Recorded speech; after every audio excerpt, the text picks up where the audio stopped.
গান শুনে like comment subscribe করবেন, পাশের লাল বাটনটি বাজিয়ে দিবেন, তাতে খুশি হব। এই মোবাইলে আমার রিচার্জ করানো আছে।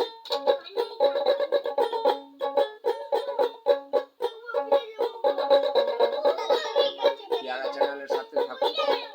এই কিসে কথা বলো না, তোরা হাঁটাই দেবে।